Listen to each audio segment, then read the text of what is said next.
this election is extraordinarily odd, unusual. Yeah. Trump would normally not have any chance of being president, except he's running against Hillary Clinton. Absolutely. And she has all these disapproval ratings. Hillary Clinton would probably not win against a number of other candidates, but she can still win because she's running against Donald Trump. So these two candidates are perfect for each other. I know. It is so weird. It's like a wedding. It's like this political marriage going on right now. Very weird. And it's the only people that lose here. I mean, a sense of the electorate. Their distaste for the process is going to increase. Absolutely. And the distrust of the process is going to increase. And all of that is leading the United States to not a good place. So the election is lost, I think, its ability to be positive, to be uplifting, to be exciting. No, absolutely. It's going to be another bottomless bullshit buffet of cliches. Oh, wow. And once you just get below the surface, what the media is telling you, it's dirty stuff, man. They're involved in some... Again, the extraordinary aspect of this campaign is one of the key reasons there's an opportunity here to puncture this truth embargo. The situation with Clinton is such that increasingly a case can be made that her doing what is necessary to suddenly pull the media fully into the issue of the extraterrestrial issue changes the subject in such a profound way that it almost, assuming it goes well, and it's a risk because they have no precedent. Mm-hmm. But assuming it goes well, the interest in and awareness of all of these other issues, whether it's whatever her baggage is, will disappear. Plus, her opponent, besides his weaknesses and issues, has no track record on this issue at all. Yeah. He said nothing. He knows nothing. And so suddenly she's at the center of this huge media storm over this issue that she's connected to and that he's not. And the press is not going to really care much about these other issues. Theoretically, it's a lightning strike. It's almost a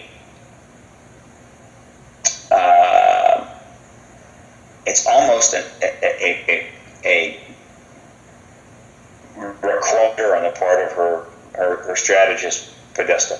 Mm-hmm. This is, of course, what we wanted. This is what PRG has been seeking all along, was the creation where the extraterrestrial issue literally stood in the way of a candidate's desire to be president. Of course, it had to be Clinton because of her connection to the issue. And once you do that, the candidate has no choice but to address the issue. That seems to be where we are. Right. I'm sure that she has advisors saying, you can weather this, it's okay, this is almost over. Assuming Bill is escorted to a safe house somewhere and not allowed access to any communication devices or let out for the rest of the campaign, meaning her husband, you can win this, right? I mean, I'm sure there's people saying that. And this is before the onslaught by the Republican side, which has a huge amount of material that they're going to throw at her visually. Right. And while they have plenty of things that they can air attacking Bush, not Bush, but Clinton. Not Bush, but Trump. Okay. But the thing is that almost everything they do, his base doesn't care. No, of course not. He's already been hit with this in a sense. So it's a very unusual. Well, they've said many times this election has no precedent. The dynamics don't have precedent. Everybody's in uncharted territory. The advisors don't know what to say. They don't know what to do. People are leaving their jobs, whatever. And when you have that situation, the outcome now is clearly not predictable. So she had a good day, but that day was ruined by her husband going to speak with Lynch. If he doesn't go and talk with Lynch for 30 minutes on her airplane, and then the FBI comes forward, Comey, who's apparently a pretty straight guy, relatively well respected, decides not to indict, she's had a very good day. Of course. His going on Lynch's plane ruins it, in a sense. But there may be other factors here. So, politically, from the standpoint of basic politics, this is not going well for either candidate. Either candidate's got tons of problems. All of the myriad of factors, all of the developments that are taking place on both the Trump side and the Clinton side, the strategy all along was to simply use the connection of the Clintons to the ET issue, get the print media to finally get into that because it's a perfectly legitimate story, which they have done. Drive it hard enough so that eventually the television news operations, which are far more compromised than the print, well, I say there's so much print. There are, at the top end, the print media is compromised on this issue. But there's huge numbers of other print media. There's only 3 network television operations and 3 cable operations of any consequence. So, but get them involved, and once they get involved, the pressure on Clinton will be so great that she will speak to the issue, regardless of whether they think it's strategically wise or not. Once she speaks to it, I mean really speaks to it, not just this dancing around that's been going on, these little hints and winks and nods and all that stuff. Once she gets into it, the story then explodes. Once the story explodes, then the media is pretty much unleashed, and they're going to be heading over to the Pentagon, NASA, Air Force, and the White House with a lot of questions that they don't want to answer. And certainly they don't have to answer under those circumstances. That forces the Pentagon and Obama to come together and reach an understanding, and Obama discloses. Interesting. I don't think strategically Obama wants to disclose. I think that he is aware of the situation. He's been briefed on the situation. But that is what we want. Now, if Obama isn't forced to do this by the media, if the media continues to not cross the line that it needs to be crossed, then the campaign will go on without the ET issue exploding into the political coverage at a level necessary, and she will basically run the campaign and either win or lose. Normally, you would say that she would almost certainly win, but not this time. Trump can win this because she has got so much baggage that if they are able to hammer her hard enough, if they've got the visuals, if new things come forward, and that's the problem with Clinton's, new things can come forward at almost any time, he could win. She makes it possible for him to win. And at this point, I don't think it's clear at all whether or not she can win because there's just so much of this. On the other hand, she has this fundamental legacy factor that Trump doesn't have. I mean, she can be the first woman president. And this legacy factor is ultimately perhaps the deciding matter. Trump, there's no legacy for him. What is he going to be? What's Trump going to be? Right. The first megalomaniac to be president? We've had exactly. You don't know, right? That's the big question mark. So she has that legacy. And that could be the deciding factor. Now, here is where things get really interesting. If we cannot create the media storm that forces Obama and the Pentagon to disclose, and Clinton wins the election, then PRG strategy will be to make as powerful a case to the White House as possible that, well, let me put it this way.